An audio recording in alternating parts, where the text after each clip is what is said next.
Hello dear friends.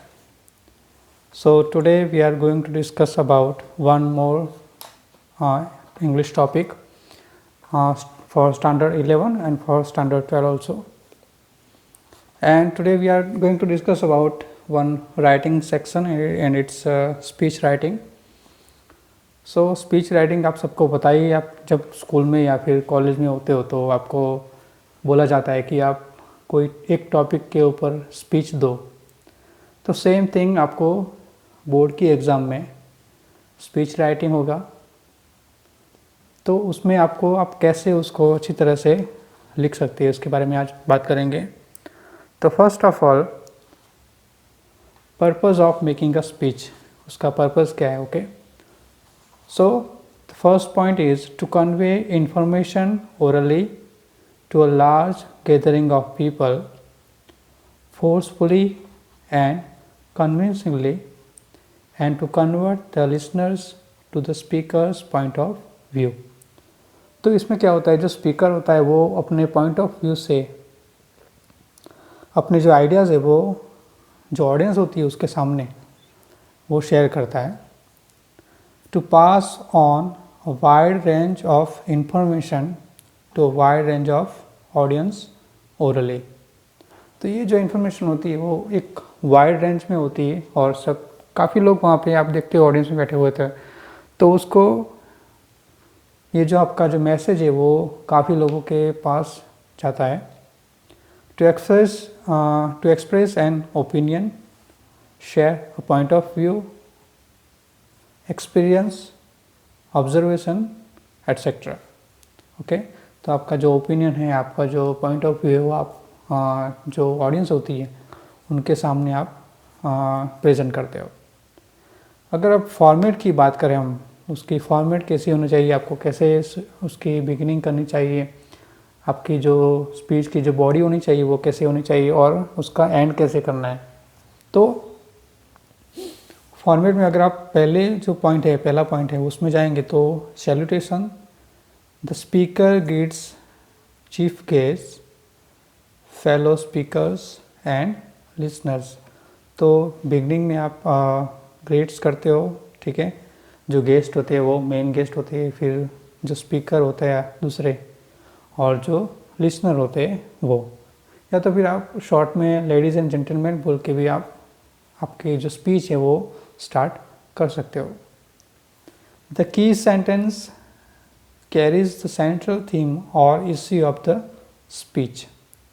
आपके जो sentence होने चाहिए वो स्पीच के रिलेटेड होने चाहिए। ऐसा नहीं है कि आप स्पीच का टॉपिक कोई और हो और आपकी जो स्पीच है वो, आपकी जो सेंटेंस है वो टॉपिक से बाहर हो।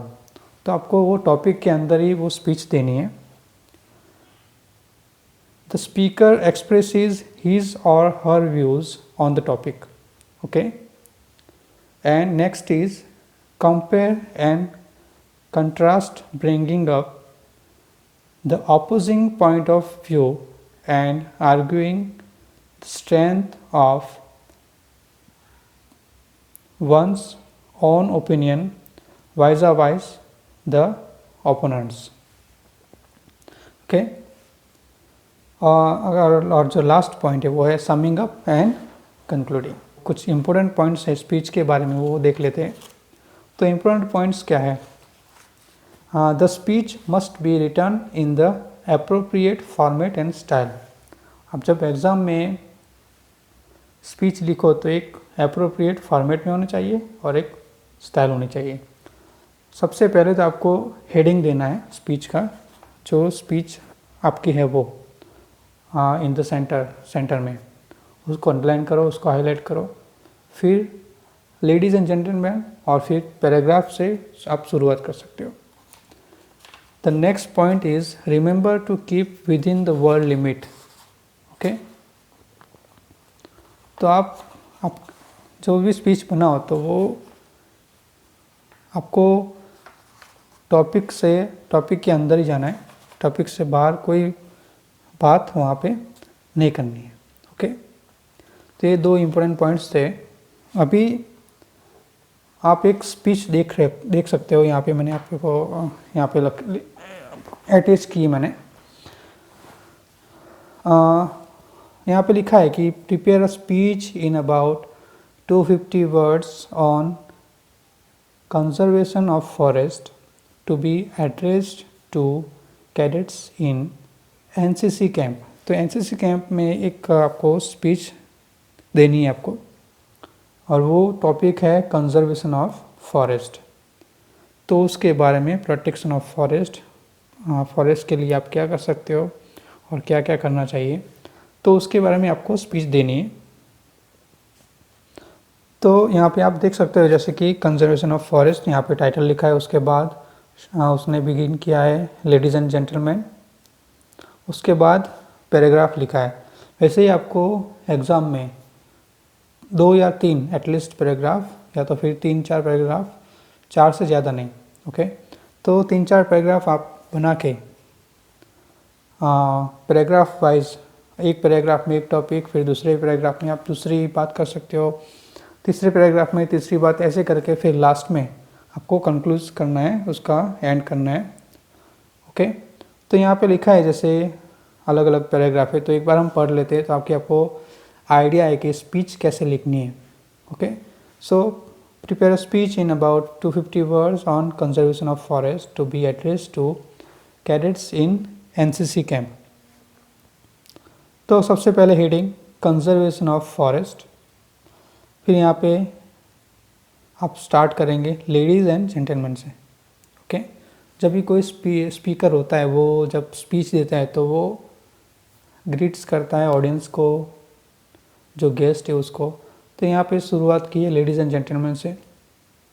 फिर जो फर्स्ट पैराग्राफ है, फर्स्ट पैरा है, उसमें लिखा है कि forest play a significant role in the life of people.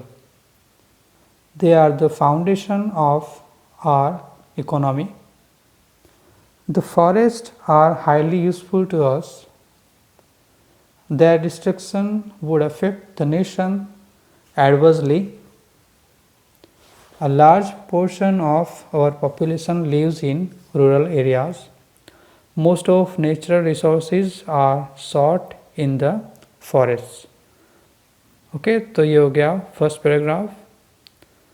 तो फर्स्ट पैराग्राफ में फॉरेस्ट कितना सिग्निफिकेंट रोल प्ले करता है हमारी लाइफ में वो लिखा है। फिर इकोनॉमिक में कितना उसका कितना हेल्पफुल करता है वो, ठीक है। तो ये आपको बिगिन कैसे करना है, यहाँ पे लिखा है कि सैल्यूटेशन करने के बाद की sentence carries the central theme of और इश्यू ऑफ द स्पीच। तो जो फर्स्ट पैराग्राफ है वो एकदम क्लियर होना चाहिए कि आप किसके बारे में बात कर रहे हो। For example conservation of forest, तो आप फॉरेस्ट के बारे में आपको बात करनी है, फॉरेस्ट से ही शुरू करना है कि फॉरेस्ट कितना इम्पोर्टेंट रोल प्ले करता है आपकी लाइफ में, इकोनॉमी में, या तो फिर दूसरे अदर सेक्शन में, ठीक है। फिर नेक्स्ट जो है पैराग्राफ है, the green leaves and grass provide fodder for the animals. The dung is used as fertilizer for the croplands. Domestic cooking fuel is procured from dry twigs and branches. We get a large supply of fruits, edible nuts, fibers and herbs for local consumption. The lashing of the seasonal rainfall is controlled, providing springs and ever-flowing streams during summer months.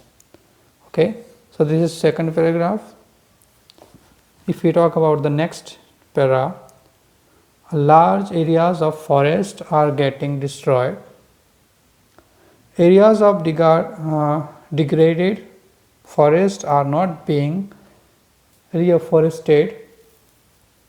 There is now a severe scarcity of animal fodder and domestic fuel and acute water shortage. The inhabitants of these areas have started campaigns to protect forests. The Chipko movement is one of them. तो यहाँ पे लिखा है कि